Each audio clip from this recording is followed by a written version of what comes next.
Ce programme a pour objectif de renforcer la prévention bucco-dentaire des jeunes avec un objectif ambitieux, nous en avons parlé ce matin, de faire émerger de futures générations sans caries. Donc cette ambition a été inscrite au sein de la Convention nationale des chirurgiens dentistes et à la suite de la signature de la Convention, nous avons engagé une vaste phase de concertation avec tous les acteurs du champ dentaire pour établir un programme d'action concrète adapté à la réalité des pratiques et par ailleurs aux besoins des patients. Et donc ces différentes concertations ont abouti à un programme d'action, merci Géraldine, décliné en 3 volets que vous voyez affichés à l'écran. Donc un premier volet qui vise à refondre les examens bucco-dentaires en ville avec l'objectif que cet examen soit modernisé, dématérialisé, annualisé et revalorisé pour un suivi bucco-dentaire annuel de ces jeunes générations. Un deuxième volet qui vise à renforcer les actions de prévention bucco-dentaire dans les écoles pour promouvoir d'une part l'importance de la santé orale auprès des jeunes enfants et par ailleurs renforcer le dépistage des enfants les plus à risque, notamment avec les actions que nous menons dans les zones d'éducation prioritaire. Et puis, dernier volet, le volet 3, c'est la mise en place d'aller vers les jeunes les plus éloignés des soins dentaires pour permettre à ces jeunes de bénéficier eux aussi d'un suivi bucco-dentaire régulier. Et je souhaitais signaler que ce programme a été inscrit comme une mesure phare de la feuille de route du gouvernement sur la santé de l'enfant. Nous allons rentrer au sein des différents volets. Donc, le premier volet vise à refondre les examens bucco-dentaires en ville avec 4 enjeux que vous voyez affichés à l'écran. Le premier enjeu vise à assurer un suivi bucco-dentaire régulier et une éducation aussi régulière à la santé orale. La première mesure qui est déjà intervenue en 2024 vise à prolonger l'examen bucco-dentaire femmes enceintes. Donc c'était un examen qui était initialement proposé aux femmes enceintes de 4 mois de grossesse jusqu'à 12 jours après l'accouchement. Nous avons collectivement décidé de prolonger cet examen jusqu'à 6 mois après l'accouchement pour permettre notamment de sensibiliser la jeune mère à la santé orale de son enfant, donc dès le départ. Deuxième mesure, et c'est la mesure phare de ce programme, c'est que les rendez-vous MT-Dents qui sont aujourd'hui proposés à des âges clés et une fois tous les 3 ans aux 3 à 24 ans vont être annualisés à partir d'avril 2025. Deuxième enjeu, moderniser l'examen bucco-dentaire puisqu'il a été créé en 2006. Donc première modernisation, c'est le renforcement de la part des messages de prévention dispensés lors de l'examen avec la mise en place d'un guide examen bucco-dentaire, donc un outil d'accompagnement qui va être mis à la disposition de la profession et où la profession pourra retrouver tous les messages de prévention à dispenser, notamment par âge clé. Et donc, vous aurez la présentation de ce guide examen bucco-dentaire dès la fin novembre. Deuxième mesure, la saisie des résultats de l'examen va être dématérialisée avec la mise en place d'un téléservice qui va être présent dans les logiciels métiers des chirurgiens dentistes, mais également sur Amélie Pro. Ce téléservice permettra donc la saisie des résultats, mais également l'alimentation automatique du DMP du patient. Enfin, dernière mesure sur cette modernisation, la modernisation de l'invitation MT-Dents. Comme vous le savez, l'invitation aujourd'hui, elle est papier uniquement. Nous allons dématérialiser cette invitation sur la majorité des tranches d'âge. Cette invitation sera annuelle. Et nous allons garder quand même quelques courriers papier à 3, 6, 12 et 18 ans. Par ailleurs, pour faciliter le dispositif, nous allons supprimer le bon de prise en charge à partir d'avril 2025 pour les patients, puisque le chirurgien dentiste pourra directement vérifier l'éligibilité du patient via le téléservice que nous avons créé. Troisième enjeu, renforcer l'attractivité des examens bucco-dentaires en ville. Et donc ça, cet enjeu a été rappelé à maintes reprises ce matin. Première mesure de revalorisation, c'est la revalorisation de l'examen en lui-même, avec plus 10 € ajoutés à chaque code acte, donc dès avril 2025. Par ailleurs, une revalorisation des soins conservateurs, donc qui est déjà effective pour les 3-24 ans depuis février 2024, mais que nous entendons étendre en termes de classe d'âge. Et donc, comme vous le savez, dès 2025, cette revalorisation des soins conservateurs de 30% sera étendue aux 1-25 ans. Enfin, nous l'avons également abordé à plusieurs reprises ce matin, l'examen bucco-dentaire et les soins associés seront cofinancés par l'assurance maladie obligatoire à hauteur de 60% et par l'assurance maladie complémentaire à hauteur de 40%. Et lié à ce changement de prise en charge, nous allons mettre en place dans les logiciels métiers des chirurgiens dentistes un outil de facilitation du tiers payant qui permettra de vérifier en temps réel la validité de la complémentaire santé du patient, d'avoir cette garantie de paiement et de faciliter ce tiers payant. À noter, et c'était un point de vigilance ce matin, que le sujet des assurés sans complémentaire santé a évidemment été traité et que nous passerons des consignes de facturation spécifiques pour que dans ce cas, l'examen bucco-dentaire et les soins associés puissent être facturés à 100% par l'assurance maladie obligatoire. Et dernier point, et c'était un point d'attention qui est revenu assez largement dans le cadre des concertations préalables sur le programme, nous souhaitons actualiser les données sur la santé orale, puisque comme le signalait le docteur Donat, évidemment, les dernières données dont nous disposons datent de 2006, qui n'étaient évidemment pas satisfaisants avec la mise en place de ce programme. Donc nous avons vraiment le souhait de lancer en septembre 2025 une enquête pour recueillir des indicateurs de santé orale récentes sur les jeunes assurés. Donc il y aura une enquête menée dans les écoles. Alors j'allais dire slide suivante, mais c'est moi qui passe les slides. Volet numéro 2, le renforcement des actions de prévention dans les écoles. Donc, comme vous avez pu le voir dans la vidéo qui a été passée juste avant, des actions de sensibilisation sont réalisées dans les écoles sur la santé orale et des actions de dépistage. Ces actions sont principalement réalisées dans des zones à faible recours aux soins dentaires, zones d'éducation prioritaire. Nous avons la volonté que ces actions qui sont principalement réalisées aujourd'hui en CP soient réorientées plutôt et donc sur les grandes sections de maternelle, pour toujours avoir la volonté d'agir au plus tôt, sensibiliser, dépister au plus tôt. Et puis nous souhaitons renforcer le nombre d'enfants bénéficiaires également de ces actions. En dehors des zones d'éducation prioritaire et des zones à faible recours aux soins dentaires, nous avons la volonté de sensibiliser tous les enfants de grandes sections de maternelle à l'importance de cette santé orale et aux bons gestes à adopter dès le départ, d'où le travail que nous avons engagé avec l'Éducation nationale pour pouvoir mettre à la disposition des enseignants des ressources pédagogiques sur ce sujet, en appui des enseignements existants déjà sur la tranche d'âge des grandes sections de maternelle, puisqu'à cet âge, l'enseignant aborde le corps humain, l'hygiène, donc c'est tout à fait la place pour aborder ces sujets. Et volet 3, et qui est évidemment le volet qui va prendre toute notre attention, c'est la mise en place d'actions d'aller vers les enfants que nous ne voyons pas forcément dans les rendez-vous MT-Dents, donc les enfants les plus éloignés des soins dentaires. Et vous voyez affiché à l'écran 3 actions concrètes que nous souhaitons mettre en place. Première action, c'est travailler avec les associations et les structures qui travaillent au plus près des plus précaires pour les sensibiliser à ce sujet, leur permettre de relayer des messages de prévention et des kits d'hygiène bucco-dentaire, qui est la meilleure barrière à l'apparition des affections bucco-dentaires. Deuxième mesure, cibler les enfants de 5-6 ans qui ne vont jamais chez le chirurgien dentiste pour pouvoir mettre en place des actions pour sensibiliser les familles de ces enfants à l'importance de ce suivi dentaire et les accompagner si besoin à la prise de rendez-vous. Donc, actions qui seront mises en place en décembre 2025. Et puis, par ailleurs, ce sujet a été également évoqué dans le cadre de la table ronde. Nous souhaitons renforcer les actions de prévention bucco-dentaire à destination des patients en situation de handicap qui ont de forts besoins en santé orale.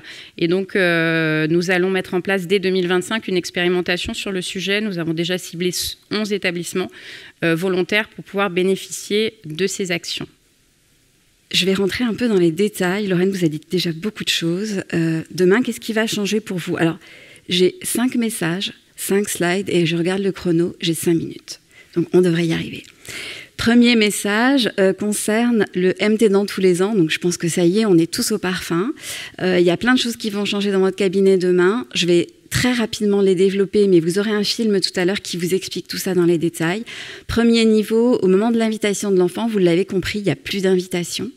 sauf pour les 4 tranches d'âge qu'on vous a citées, les 3, les 6, les 12, les 18. Les 3, ils rentrent dans le dispositif. Les 6, on a les dents permanentes qui arrivent. Les 12, peut-être une question d'orthodontie. Et les 18, avant qu'ils quittent le domicile de papa-maman. L'invitation sera dématérialisée et puis on n'a plus de bon de prise en charge. Donc en fait, en gros, vous n'avez plus à vous demander si l'enfant il a 3 ans, il peut bénéficier d'un examen bucco-dentaire. Vous pouvez regarder dans votre outil s'il en a eu un ou pas, et s'il n'en a pas, vous pouvez y aller. Deuxième moment, la réalisation de l'examen. Vous allez saisir toutes les données, tout ce que vous écriviez sur un papier, vous allez le saisir dans un outil, dans votre logiciel. Ces données seront transférées dans le DMP du patient et seront transférées dans une base de données de l'assurance maladie. Ça veut dire qu'à partir de 2025, tout ce que vous allez saisir, on va l'utiliser. On va renforcer les messages de prévention. Lorraine en a parlé. Vous aurez un message tout à l'heure du président du CNPCD qui en parlera également parce que c'est un travail qui a été confié au CNPCD. Et vous aurez la possibilité, ça c'est une nouveauté de l'avenant 1, de facturer 2 actes le même jour que le BD, à condition que ces actes soient un détartrage et la pose de vernis fluoré. Troisième temps, la facturation. Ça aussi, on l'a dit, c'est plus 10 €. Il y aura des nouveaux codes applicables à partir du 1er avril 2025 avec un cofinancement AMO, AMC. On en a largement parlé. Deuxième message concerne davantage la génération sans carie. Donc, je reviens sur MT Dents, 3-24 ans, ça ne bouge pas. Génération sans carie, ça bouge. Je vous précise que Génération sans carie, actuellement, on est sur du 3-24 ans. Dès 1er février 2025, on sera sur du 1-25 ans, 2026, 1-26 ans, 2027, 1-27 ans, et ça jusqu'en 2028, fin de la convention. De quoi bénéficie la génération sans carie? D'une part, de soins conservateurs qui sont revalorisés. Qu'est-ce qu'il y a dans ce paquet? Il y a toute l'endo et toutes les restaurations coronaires foulées. Plus 30% avec un code que vous utilisez déjà. Donc là, c'est applicable 3-24 ans. Vous avez toujours le code N quand les soins sont faits sur des dents permanentes moins de 13 ans, qui se cumulent N et 9. Je donne les détails techniques, mais je pense que c'est utile. Alors, souvent, vous ne le voyez pas parce que votre logiciel vous prépare ça, c'est totalement transparent et la facturation sort avec ces codes-là. De quoi bénéficie également la génération sans carie? De la prise en charge de la pose de vernis fluoré. Donc actuellement 3-24, je vous le redis, 1er février 2025, 1-25, etc. Les scellements de sillon, ça n'a pas changé. On est toujours sur les mêmes règles de prise en charge. Sur les premières et deuxièmes molaires, l'enfant a un facteur de risque élevé sur les moins de 16 ans. Les nouveaux actes dont on vous a parlé, donc on a saisi la Haute Autorité de Santé pour avoir des recommandations sur un certain nombre d'actes qui sont listés dans le tableau de droite. FDA, pose. Alors, c'est pas forcément des choses innovantes, mais par contre, c'est des choses qu'on aimerait rajouter dans l'arsenal thérapeutique de cette génération. Donc, dès qu'on aura des avis, on pourra ensuite travailler pour intégrer ces soins dans l'arsenal thérapeutique de la génération sans carie. Troisième message, c'est quelque chose que vous connaissez bien, mais on aime bien vous le présenter parce qu'on aime bien suivre ces données, regarder comment les enfants ont recours aux soins. Donc vous voyez, c'est très différent et je vous le précise, on englobe tous les recours, c'est-à-dire chirurgien dentiste et orthodontiste. C'est pour ça aussi que vous voyez ça décolle sur les tranches d'âge qui peuvent être concernées par l'orthodontie. D'accord, c'est tous. Il faut vraiment qu'on continue de suivre. Et alors, on avait des belles courbes là, de l'ORS sur effectivement le recours qui augmente à ces âges-là. Il faut vraiment qu'on continue de suivre ce recours et qu'on aille plus finement. On aura maintenant toutes les données que vous allez saisir. Quatrième message, on a regardé un petit peu différemment de leur salle. On a regardé cette fois-ci, et c'est quelque chose qu'on n'a pas l'habitude de faire. On regarde toujours les patients et ce qu'on prend en charge. Et là, on s'est dit, on va regarder un peu les chirurgiens dentistes, en fait. Quels sont les profils de chirurgiens dentistes qui effectuent des examens bucco-dentaires? Donc, on a regardé... Alors, là, il n'y a pas tellement de surprise parce que finalement, c'est un peu le reflet de la population des chirurgiens dentistes. On a plus d'hommes que de femmes. Du coup, il y a plus d'hommes qui font des OBD actuellement que de femmes. Quand on regarde les tranches d'âge, ceux qui font davantage d'examens bucco-dentaires, c'est les 30-45 ans, les 46-64 ans, mais c'est aussi le reflet de la population des chirurgiens dentistes. Mais c'est quand même intéressant à regarder. Et puis, on a été regarder, et quatrième message, et c'est ma dernière slide, on a été regarder, en fait, et là, on est sur un taux. Donc, ce taux peut effacer tous les problèmes de démographie professionnelle. Donc, on a regardé sur la carte de France qui est à gauche les praticiens qui font de l'EBD. le taux des chirurgiens dentistes et regarder s'il y avait une disparité, et chacun regarde son département, je suis certaine. Donc vous vous êtes trouvés. Et puis sur la carte de droite, on a regardé le recours aux soins prophylactiques. On a mis dedans les détartrages, les vernis fluorés et les scellements de sillon. Et pareil, on a regardé en fait le taux de praticiens qui pratiquaient ces actes en France. Donc vous voyez qu'il y a aussi des pratiques différentes et qu'il faut qu'on continue d'accompagner ces pratiques pour accompagner et aller vers notre ambition de génération sans carie.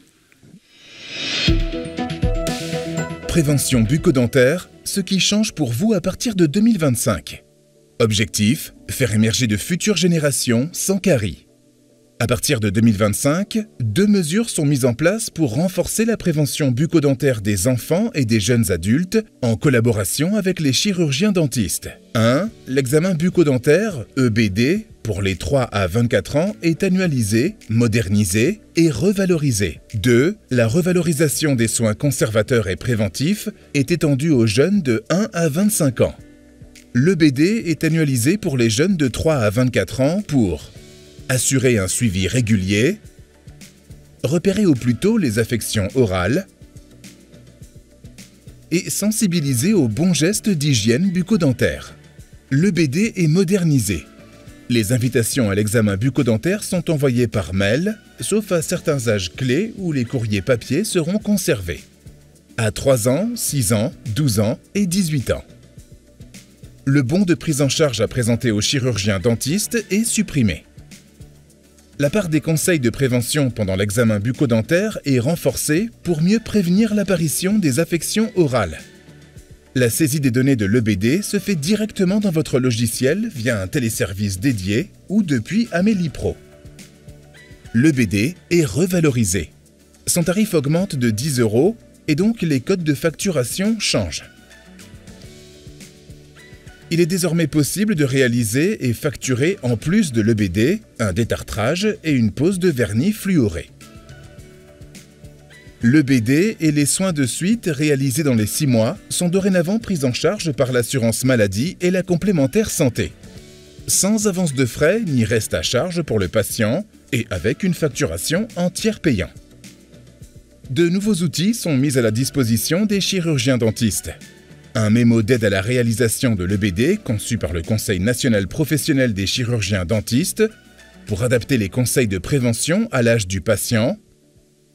Un téléservice pour consulter l'historique des EBD réalisés et saisir les données de l'examen. Un outil pour vérifier la validité de la complémentaire santé des patients et faciliter la facturation en tiers payant. La revalorisation des soins conservateurs et préventifs est étendue aux jeunes de 1 à 25 ans. Les soins conservateurs, comprenant les restaurations coronaires et l'endodontie, sont majorés de plus 30% pour les jeunes de 1 à 25 ans. La prise en charge du vernis fluoré est aussi étendue pour les jeunes patients dès 1 an et jusqu'à 25 ans. Ces revalorisations seront étendues aux jeunes de 26 ans en 2026, de 27 ans en 2027 et de 28 ans en 2028 pour suivre cette génération sans carie. En bref, à partir de 2025 pour des générations sans carie, l'EBD pour les 3 à 24 ans est annualisé, modernisé et revalorisé. La revalorisation des soins conservateurs et préventifs est étendue aux jeunes de 1 à 25 ans. Mais aussi, depuis février 2024, l'EBD pour les femmes enceintes est étendu jusqu'à 6 mois après l'accouchement pour aborder la santé orale du futur enfant dès la maternité. Pour nous contacter, rien de plus simple. Par mail via Amélie Pro ou par téléphone au 36 08.